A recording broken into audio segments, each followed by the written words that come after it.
नमस्कार, सी न्यूज भारत पर आपका स्वागत है। मैं हूं अखिलेश पांडे। खबर अलीगढ़ से है, जहां के जवां ब्लॉक के रामपुर गांव के पंचायत घर में अल्ट्राटेक सीमेंट फैक्ट्री के द्वारा दूसरी यूनिट लगाए जाने के लिए और पर्यावरणीय स्वीकृति प्रदान करने के लिए लोक सुनवाई बैठक का आयोजन किया गया। जानकारी के मुताबिक अल्ट्राटेक सीमेंट फैक्ट्री के अंतर्गत 3 गांव आते हैं: कासिमपुर, रामपुर और साथा। इस बैठक के बाद इस बैठक के दौरान आसपास के गांव की आम जनता व जनप्रतिनिधियों की उपस्थिति में विचार विमर्श किया गया, जहां पर अपर जिलाधिकारी पंकज कुमार व डॉक्टर जेपी सिंह, क्षेत्रीय अधिकारी, उत्तर प्रदेश प्रदूषण नियंत्रण बोर्ड अलीगढ़ ने सभी के विचारों को ध्यानपूर्वक सुना और उचित निर्णय के लिए आश्वासन दिया। आइए देखते हैं हमारी संवाददाता ममता शर्मा की ये खास रिपोर्ट। आज जो यहाँ रामपुर गांव में जो बैठक हुई है, उसका क्या उद्देश्य था? बेसिकली यहाँ पे अल्ट्राटेक यूनिट का एक्सपेंशन का प्लान है उनका, और उसके क्रम में यहाँ पे इन्वायरमेंटल क्लियरेंस के लिए बैठक आयोजित की गई थी, जिसमें ग्राम साठा, रामपुर के ग्रामीण यहाँ पे आए हुए थे, कासिमपुर के भी ग्रामीण आए हुए थे। तो ये खुली बैठक हुई है, जिसमें प्रदूषण बोर्ड के भी अधिकारी थे और अल्ट्राटेक के भी प्रतिनिधिगण थे। तो काफ़ी सौहार्दपूर्ण वातावरण में यहाँ पे डिस्कशन हुआ है। जो ग्रामवासियों के कुछ कंसर्न थे वो उन्होंने रेज किए हैं, जिसको अल्ट्राटेक ने नोट कर लिया है और आश्वस्त किया है कि उनकी जो भी अपेक्षाएं हैं उनको पूरा किया जाएगा। सर, जैसे कि यहाँ पर अभी चीनी मिल जो प्लांट है और या फिर जेके है, अल्ट्राटेक है, अभी इस पर जो प्रदूषण विभाग की तरफ से कार्रवाई के लिए भी आया था, क्योंकि ये मानक के अनुरूप नहीं चलता है, तो ये प्रदूषण विभाग ने ही उसकी जाँच के लिए बैठाया था। देखिए, जो भी इंडस्ट्रियल यूनिट्स हैं, वो चाहे शुगर इंडस्ट्री हो, सीमेंट इंडस्ट्री हो या कोई अदर इंडस्ट्री हो, पोल्यूशन बोर्ड के मानक को सुनिश्चित किए जाने के लिए सीपीसीबी और यूपीसीबी के जो अधिकारीगण हैं वो समय समय पर औचक निरीक्षण भी करते हैं, और अगर कोई वायलेशन करता है तो फिर उसके अनुसार तदनुसार उनको दंडित भी किया जाता है। तो ये समय समय पर इन्फोर्समेंट की कार्रवाई होती है और उनको निर्देशित भी किया जाता है कि वो जो भी पोल्यूशन बोर्ड के मानक हैं इनको पूरा करें। सीएसआर का फंड जो आता है वो प्रॉपर वे में नहीं लग पाता है। जैसे अभी कैंपस जो है, हमारे प्लांट है पास में, तो वहाँ पर एक बीच में रोड भी टूटी पड़ी है, लेकिन अभी तक वहाँ पर सीएसआर कुछ भी कार्रवाई नहीं की गई है। उसके लिए जनता ने काफ़ी आवाज़ उठाई, लेकिन अभी तक कुछ नहीं हो पा रहा है। तो उसके लिए आप क्या कहना चाहेंगे? देखिए, जो सीएसआर फंड है, तो सीएसआर फंड जो भी फैक्ट्रीज होती हैं, यूनिट्स होती है, वो अपने सीएसआर फंड से वहाँ लोकल डेवलपमेंट का कार्य कराती है। अगर उनका एग्जॉस्ट हो जाता है सीएसआर फंड, इन केस में वहाँ पे डेवलपमेंट कार्य नहीं हो पाता और नेक्स्ट ईयर का वेट करना पड़ता है। अगर आप कोई ऐसा चीज़ पिन पॉइंट कर रही है तो आप मुझे बताइएगा, मैं उसको अलग से दिखा लूँगा कि क्या है। अच्छा सर, आज क्या कंक्लूजन होगा फिर आगे से? देखिए, कंक्लूज़न क्या है, आज जो पूरी प्रोसीडिंग हुई है उसमें सभी के जो ग्रामवासियों के बयान थे या उनका जो भी कथन था उसको नोट किया गया है। पूरे भी प्रोग्राम की वीडियोग्राफी कराई गई है, फोटोग्राफी कराई गई है, और ये सारे एविडेंसेस लगाते हुए हम लोग इस पूरी रिपोर्ट को अपना यूपीसीबी को और सीपीसीबी को भेज देंगे। इसमें फाइनल जो डिसीजन है वो उच्च स्तर से होता है। मैं शिव कुमार चौहान, कासिमपुर प्रधान संगठन अध्यक्ष हूँ। आज हमारे यहाँ अल्ट्राटेक द्वारा एक नई यूनिट का लगाने के लिए पब्लिक द्वारा सर्टिफिकेट एनओसी लेने का आज एक बैठक आयोजन हुआ। इस बैठक में सीएसआर से जुड़े हुए मुद्दे, तमाम सीएसआर से जुड़े हुए मुद्दे, प्रदूषण जो हो रहा है उसको लेकर के हम लोगों ने आवाज़ उठाई है। उसको हमारा किसी भी जो विकास के लिए या रोज़गार के लिए जो अल्ट्राटेक द्वारा यूनिट लगाई जा रही है उसको रोकने का हमारा कोई भी उद्देश्य नहीं है। हमारा सिर्फ जो यहाँ हो रहा है 300 क्यूआर प्रदूषण हो रहा है, जिससे आँखें हमारी पंचायत के करीब 70 लोगों की आँखें अब तक जा चुकी हैं। अब इन्होंने पिछले 5 साल में 6 करोड़ रुपए सीएसआर फंड लगाया है हमारे यहाँ पर, जिसमें कासिमपुर, साथा और रामपुर। 6 करोड़ में 14 लाख रुपए 2021 से लेकर 2023 तक मेरे पास 14 लाख रुपए का हिसाब है। बाकी 6 करोड़ रुपए इन्होंने कहाँ लगा दिए, इसका कोई जानकारी किसी को नहीं दे पा रहे हैं। अच्छा, इसमें 3 गांव आते हैं, रामपुर, कासिमपुर और साथा। जी, इसमें 3 गाँव की ज़मीन गई हुई है। इसी 3 गाँव की ज़मीन के लिए ही प्लांट को सीएसआर फंड लगाया जाता है। सीएसआर फंड से पर इस फंड को इन गाँवों पे यूज ना करके इस फंड को ये बाहर कहीं यूज कर रहे हैं, अदर स्टेटों में ले जा रहे हैं, जबकि ये फंड यहीं लगना चाहिए। और हमारे जितने भी जनप्रतिनिधि हैं, जैसे नगर पंचायत या जो भी हैं, हमारा बस एक ही उद्देश्य है, प्लांट लगना भी चाहिए, बशर्ते मानकों में लगना चाहिए। जो आज हमारे साथ प्रदूषण का भयंकर यहाँ डस्ट उड़ाई जा रही है, वो डस्ट से निजात मिलनी चाहिए और रोज़गार मिलना चाहिए। स्थानीय लोगों को ये रोज़गार नहीं देते, बाहर से राजस्थान से लाए हुए लेबर को ये यहाँ काम दे रहे हैं। यहाँ के लोगों को ना रोज़गार है, ना ठेकेदारी है, कोई किसी भी सिर्फ शोषण किया जा रहा है। उनको या तो रखते हैं, अगर किसी के माध्यम से रखते भी हैं तो उसको झाड़ू पोंछे पे रखते हैं, ना कि किसी अच्छी जगह पे रखते हैं। और किसानों के लिए भी कुछ ऐसा है कि किसानों की फसल किसानों के लिए 30 बीघा ज़मीन इनके द्वारा बंजर हो चुकी है। मेरे गांव की 30 बीघा लैंड है जो बिल्कुल पूरी तरह से बंजर है। आज उस किसान उसमें ना जानवर फसल खा पा रहे, उसकी ना वो किसान फसल खा पा रहा, उसको लेके ना तो ये मुआवजा देते, ना ही उस ज़मीन को अपने अंदर लेते। 8.5 बीघा ज़मीन जो ग्राम समाज की है हमारी, नाली, खरंजा और चकरोड, इन्होंने सब अंदर लेकर के उसको पिछले 2007 से उसका उपयोग कर रहे हैं, ना कि उसके बल में कोई भी हमें मुआवजा दिया जा रहा है। अच्छा, तो आप सब अब क्या चाहते हैं? मतलब सभी जो है यहाँ पे नगर पंचायत के हैं, आसपास के गांव के सभी लोग, आप क्या चाहते हैं? हम ये चाहते हैं मैडम, इसमें प्लांट लगना चाहिए। हम प्लांट के लिए, प्लांट का बिल्कुल विरोध नहीं है, हमारे पास प्लांट मानकों में चले, स्थानीय लोगों को रोजगार मिले, या किसानों को जो शोषण हो रहा है वो किसानों के साथ में उनको मुआवजा बाकायदा उनकी फसल का और किसानों की ज़मीन का उचित मुआवजा दिया जाए अगर ये ज़मीन लें तो। अच्छा, आपने तो ये 14 लाख रुपए जैसे आपको मिले सीएसआर फंड के, आपने यूज़ किया, आपने दिखाया कि मैंने यहाँ लगाया है। ऐसे ही रामपुर गांव और साथे गांव में भी लगाया हुआ गया होगा, तो वो कहाँ, मतलब कहाँ यूज़ किया गया है? एजुकेशन फील्ड में या कहाँ पर? मैडम मेरे द्वारा जो लगाया 14 लाख रुपए इन्होंने जो दिए, मैंने अपने जैसे गांव में शमशान है, सड़कें हैं, एजुकेशन फील्ड में, ये पैसा 14 लाख रुपए का मेरे पास पूरा हिसाब है। पर उसके बाद में ये साथा और रामपुर में ये कहते हैं हमने 6 करोड़ रुपए लगाया, जो कहीं भी मुझे नहीं दिखाई दिया आज तक। खुद मेरी नगर पंचायत चेयरमैन हैं जो पिंटू जी हैं, उनसे बात हुई थी, साथा प्रधान से भी बात हुई थी, उन्होंने बिल्कुल कह दिया हमारे यहाँ इतना पैसा कहीं नहीं लगा। 6 करोड़ रुपए ये कहाँ इन्होंने लगाया है, इसका कोई हिसाब ना तो ये प्रशासन इनका दे पा रहा अंदर का प्लांट का, ना ही जीएम साहब बता पा रहे हैं। 85 बड़े भाई पंकज जी प्रदूषण विभाग से आए, अशोक भाई साहब और मंच के माध्यम जो सामने बैठे मेरे प्रशासनिक साथियों और मेरे क्षेत्र के वासियों, मैं आप सभी का हृदय की गहराइयों से हार्दिक वंदन अभिनंदन करता हूँ। देखिए यहाँ जो देखने को मिल रहा है, ये पक्ष और विपक्ष दो चीज देखने को मिल रही है। यहाँ क्या है कि कुछ हमारे बुजुर्ग ऐसे बैठे हैं जैसे पक्ष में और विपक्ष में बैठे हों, जबकि ये चीज नहीं होनी चाहिए। हम सभी देखिए हम सभी का मुद्दा एक होना चाहिए। यहाँ कम से कम 20 लोगों ने भाषण दिया, सभी का मुद्दा अलग अलग, कुछ का मिला हुआ मुद्दा था। मैं आप बड़े भाई आपसे भी ये अनुरोध करना चाहूंगा कि अल्ट्राटेक कंपनी लगी हुई है यहाँ पे, ये एचआर साहब है, चौधरी साहब है, ये हमारा भी फोन नहीं उठाते हैं, ये है एचआर साहब, ये हमारा भी फोन नहीं उठाते हैं। इनको पब्लिक से कोई लेना देना नहीं है। बात प्रदूषण की है, प्रदूषण हर कंपनी कर रही है।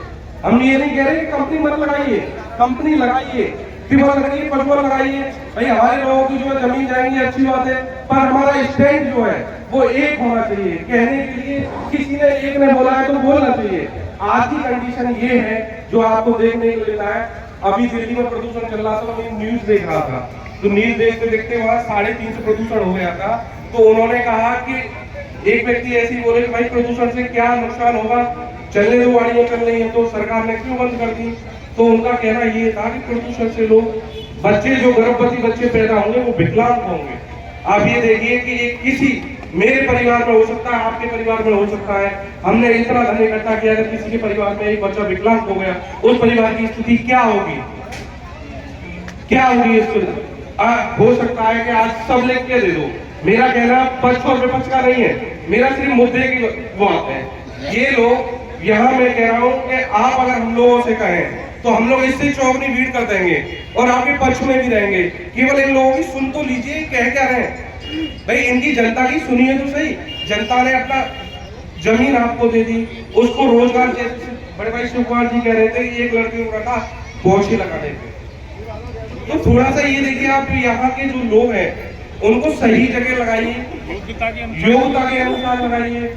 यहाँ के लोगों को आप एडजस्ट करना चाहते तो आज ये जरूरत पड़ती नहीं आपको। अगर यहाँ के लोग आपकी कंपनी में काम कर रहे होते तो ये जरूरत नहीं पड़ती, इससे भी चौगनी भीड़ होती। ना तो आपको पैसा खर्च करने की जरूरत होती, ना किसी चीज की जरूरत होती, केवल आपकी कंपनी में कोई भी सिस्टम नहीं है। जी शायद हम लोगों से ज्यादा बेहतर कोई नहीं जानता पोल्यूशन क्या होता है। 8 महीने हम लोग बैठे, बहुत प्रयास किए रोकने के, बहुत प्रयास किए, काम बंद करा के रोक लें, लेकिन शायद पोल्यूशन अब तक नहीं होगा और कोई प्रयास भी नहीं होगा। जैसा कि अभी रेड्डी साहब ने कहा, बहुत सारे प्रयास होंगे, हम करेंगे, हम करते आए हैं, हम करते रहेंगे। मुझे लगता है 2007 से बहुत सारे प्रयास उन्होंने किए भी नहीं हो पोल्यूशन रोकने तो साहब किए। मैं किसी का पक्ष विपक्ष का व्यक्ति नहीं हूँ। बीमारी होगी, मुझे भी होगी, आपको भी होगी, मरेंगे तो सब मरेंगे, मरेंगे तो सभी मरेंगे। मैं विपक्षी नहीं हूँ, लेकिन मैं बहुत क्लियर बात बता रहा हूँ। सीमेंट के इंग्रेडिएंट्स मुझे बता रहे रेड्डी साहब, बहुत स्टडी किए मुझे बताने खड़े हुए क्या क्या बनाया जाता है उससे और क्या कौन सी रासायनिक प्रक्रिया है जिसके अंदर सीमेंट बनता है। मुझे थोड़ा सा बता दो। मैं किसी लड़ाई झगड़ा पक्ष मेरा कोई मतलब नहीं। मुझे अपने आप को सेव करना है, अपने बच्चों को सेव करना है, अपने बुजुर्गों को सेव करना है, अपनी गर्भवती महिलाओं को सेव करना है। आप मुझे जरा सा बता दें तो मैं पूछ लेता हूँ। तो थोड़ी सी बात है, बाकी मेरी किसी से कोई लड़ाई नहीं। ये इंडस्ट्रियलाइजेशन हो बहुत अच्छी बात है, रोजगार मिले बहुत अच्छी बात है, हम इसके विरोधी नहीं है। देखिए आपकी जो क्वेरी है इसको आप नोट कर लीजिए और सारी क्वेरीज का जवाब एक साथ दे दीजिएगा, ठीक है। आप इसको नोट कर लीजिए, नोट कर लीजिए। थोड़ा सा शायद साहब इन लोगों को भी पता नहीं है सीमेंट होता है। जो आपने कहा पूरा एक्सप्लेन करा देंगे, परेशान मत मैं एक मिनट में बता दूं, मेरे लोग हैं नहीं तो मुझसे फिर सवाल करेंगे।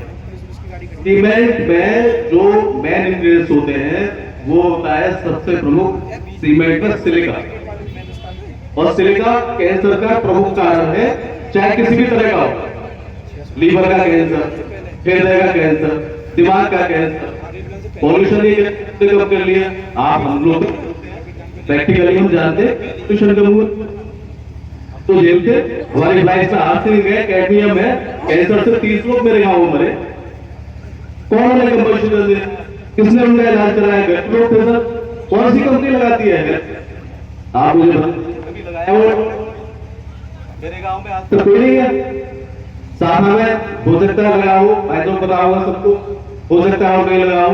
बहुत टेक्निकल बात, बहुत न मैं किसी का पक्षधर हूं न विपक्षधर हूं। फैक्ट्री लगे बहुत अच्छी बात, इंडस्ट्री लगे, हम लोगों को रोजगार मिले बहुत अच्छी बात, लेकिन रोजगार भी कहां मिलता है? मिला किसी को रोजगार? कितने लोग ऐसे जिनके बच्चे हैं इस फैक्ट्री में? कितने बच्चे? हमने जब आंदोलन किया काशीपुर पावर हाउस पे तो हमसे कहा गया कि संविदाकार हो गए, आपके बच्चे नौकरी पर लगाए जाएंगे। किसने लगाया? धीरज कुमार सिंह, राष्ट्रीय महासचिव भारतीय किसान यूनियन सुनील। क्या कहना चाहेंगे आज के? जो फैक्ट्री लगने से प्रदूषण फैल रहा है उसकी वजह से ज़मीन की उर्वरक क्षमता पहली चीज़ कम हो रही है। दूसरी चीज़ सांस की बीमारी, टीबी की बीमारी, बच्चों को बुजुर्गों को काफ़ी तकलीफ़ें हैं, कैंसर की बीमारी, और 5 किलोमीटर तक जिसकी डस्ट उड़ती है। फैक्ट्री के नई यूनिट लगेगी तो और ज़्यादा उड़ेगी। एक कासिमपुर पावर हाउस काफ़ी था पहले बीमारी फैलाने के लिए, एक यूनिट ये लग गई, चीनी मिल भी लग गई, तमाम यूनिटें लगती जा रही हैं। तो एक इंडस्ट्रियल हब बनता जा रहा है और क्षेत्रीय किसानों को की ज़मीनों को बहुत नुकसान हो रहा है इन चीज़ों से। लोगों को बीमारियों का बहुत नुकसान हो रहा है, बीमारियां पनप रही हैं। नई यूनिट की स्थापना मेरे हिसाब से नहीं होनी चाहिए तो मानक के अनुसार होनी चाहिए। मानक के अनुसार कोई काम नहीं हो रहा। क्षेत्रीय लोगों को 60% से 70% तक रोजगार दिया जाना चाहिए, और नहीं दिया जा रहा। केवल ठेकेदारों के अंडर में ही क्षेत्रीय लोग काम कर रहे हैं। ये कंपनी वाले दिखा दें अपनी लिस्ट में कितने क्षेत्रीय लोगों को इन्होंने अपनी तरफ से कंपनी पर नौकरी दी है। अभी तक किसी को नौकरी नहीं दी गई है, केवल ठेकेदारों के अंडर नौकरी दी जा रही है। ज़रूरत पड़ी तो भारतीय किसान यूनियन सुनील अनिश्चितकालीन धरना प्रदर्शन करेगी, और अब आवश्यकता पड़ी तो तालाबंदी करेगी इनकी फैक्ट्री की। आज आप यहाँ जो खुली बैठक में आए हुए हैं उस पर क्या कहना चाहेंगे? बहन जी, मेरा नाम परवीन सिंह राणा है। मैं सोशल एक्टिविटी हूँ और CSR पे भी कार्यरत हूँ। कारण ये है कि यहाँ समय पहले धरना हुआ था, हमने किया था 2014 में।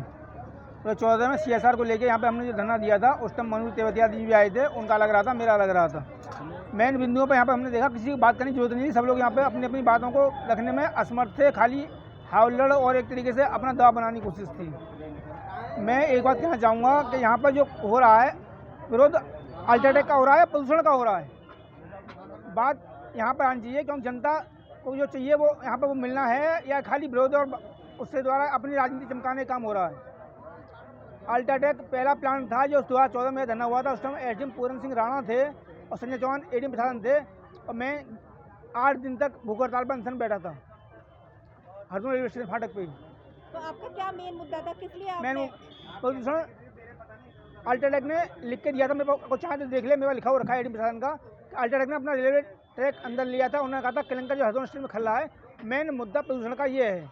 हरिद्वार गजनी स्टेशन में खुलने वाला लोडिंग अनलोडिंग और खुले में होने वाले क्लिंकर की जो होती है, जो और प्लांट भी सीमेंट प्लांट यहाँ से ले जा रहे हैं। यहाँ पर दिन भर में रोजाना 1-2 रैक आती है और उसके ट्रकों से डस्टिंग होती है और क्षेत्र में ऊपर में मतलब आप जहाँ हरदोई बम्बई से लेकर हरदोई तक जाने में आपको बहुत बड़ी दिक्कत होगी। बहन बेटियाँ जाती हैं और यहाँ पर स्टाफ भी है। आप क्या चाह रहे हैं, आप ये बताइए। हम ये चाह रहे हैं कि यहाँ पर अल्ट्राटेक लगे, हमें उससे कोई दिक्कत नहीं है, मगर जो क्लिंकर का प्रदूषण है पहले वो दूर होना चाहिए। अल्ट्राटेक वालों ने अपने अंदर ले लिया, इसी तरह से और भी जेके और मंगलम वाले भी अपना जो क्लिंकर की रैक है वो अंदर ले जाएं, रेलवे अंदर लें, जिससे कि यहाँ प्रदूषण कम हो। यहाँ रोजगार की, यहाँ शिक्षा की, यहाँ स्पोर्ट्स स्टेडियम की ज़रूरत है। यहाँ बच्चों को यहाँ पर अगर बच्चे पढ़ेंगे लिखेंगे खेलेंगे कूदेंगे तो वो देश के लिए कुछ करेंगे, इसलिए यहाँ पर स्पोर्ट्स स्टेडियम बनाया जाए, यहाँ शिक्षा दिया है, यहाँ चिकित्सालय का व्यवस्था की जाए, इससे यहाँ लोगों को दिक्कत में ख़त्म हो। यहाँ कोई मुद्दा नहीं है, यहाँ मुद्दा रोजगार का, शिक्षा का, चिकित्सा का और स्पोर्ट्स का है। उस पर मेन मुद्दा है, उस पर फोकस दिया जाए, ना कि यहाँ पर अनगर ब्याज देकर अपनी राजी चमकाने का काम किया जाए। हम ये बात कहेंगे, यहाँ प्लांट लगे उद्योगों की हम स्वागत करेंगे। अब प्रदूषण है, प्रदूषण किस तरह का है वो आपको हरदोई स्टेशन में देखने को मिल जाएगा। हरदोई स्टेशन में जाकर देख लीजिए किस तरह का प्रदूषण होता है। तो अब आप लोग ये चाहते हैं कि यहाँ पे मतलब पढ़ाई के लिए, एजुकेशन के लिए विद्यालय हो और हॉस्पिटल वगैरह, आप ये सब चाह रहे हैं? हाँ, आपकी ये मांगे हैं? हाँ बस। और एक बात और है मैडम, ये अल्ट्राटेक ने अपना रेलवे लाइन अंदर लेके अपना क्लिंकर लोडिंग अनलोडिंग काम अंदर करने का काम किया है, उसी तरह से और फैक्ट्रियों को आदेश दिया है हरदोई स्टेशन में खुले में। अच्छा, किसानों के लिए क्या कहना चाहेंगे? जैसे जो खेत हैं, तो जब प्रदूषण होता है तो उनकी फसलें खराब होती हैं, तो उसके लिए आप क्या कहना चाहेंगे? मैं उसके लिए खुला कहना चाहूँगा, उन्हें मुआवजा दिया जाए, उनके बच्चों को रोजगार दिया जाए, उनको मुआवजा भी दिया जाए, ये उनका मौलिक अधिकार है। आपका नाम क्या है सर? मुझे हरिओम चौहान एडवोकेट कहते हैं, कहाँ से है सर? रामपुर। तो आज जो खुली बैठक हुई है यहाँ पर अल्ट्राटेक की और जो आम जनता की, उस पर आप क्या कहना चाहेंगे? मैं ये कहना चाहूँगा, अल्ट्राटेक से कोई भी प्रदूषण नहीं है। जिन फैक्ट्रियों से प्रदूषण हो रहा है उनमें जो लोग इसका विरोध कर रहे हैं वो उनको विरोध वहाँ करना चाहिए। अल्ट्राटेक से कोई प्रदूषण नहीं हो रहा। इकाई बढ़नी चाहिए, इकाई बढ़ेगी तो यहाँ की जनता को काम मिलेगा और यहाँ की जनता को सुविधा मिलेगी। सर एक क्वेश्चन मेरा कि अभी जो है यहाँ पर जैसे जांच बैठी थी, ठीक है, तो यहाँ पर आम जनता जो थे, किसान थे और भी यहाँ की आम जनता ने ये जो जेके सीमेंट फैक्ट्री है, अल्ट्राटेक है, इनके खिलाफ एक जांच बैठाई थी, तो उसमें वो मानक के विरुद्ध पाए गए थे कि वो प्रदूषण विभाग की तरफ से आया था कि मानक के विरुद्ध चल रहे हैं, तो उसकी जांच भी चली थी, तो उसमें आप क्या कहना चाहेंगे? उसमें ये कहना चाहूँगा, जो भी जांच चली थी वो जेके फैक्ट्री की चली थी। इसका जो है ये मानक के आधार पर प्रदूषण का ये नियंत्रण कर रहे हैं। सर वो लिखित में दोनों में आया था, दोनों का नाम था, लिखित में था। लिखित में था मगर वो गलत था। अच्छा, वो प्रदूषण विभाग की तरफ से था सर? जी हाँ। अच्छा सर, एक चीज़ और बताइए कि जैसे कि जो किसान भाई हैं, तो उनके साथ जैसे परेशानी होती है, उनकी जो फसल नुकसान हो रहा है, तो उसके लिए आप क्या कहना चाहिए? उनके लिए क्या सुविधाएं मिलनी चाहिए? उनको उसका मुआवजा मिलना चाहिए। अच्छा, मुआवजा मिलना चाहिए। ठीक है। फिलहाल इस खबर में बस इतना ही। देश दुनिया की तमाम खबरों के लिए देखते रहें सी न्यूज़ भारत। हर खबर आपके साथ, आपके हाथ।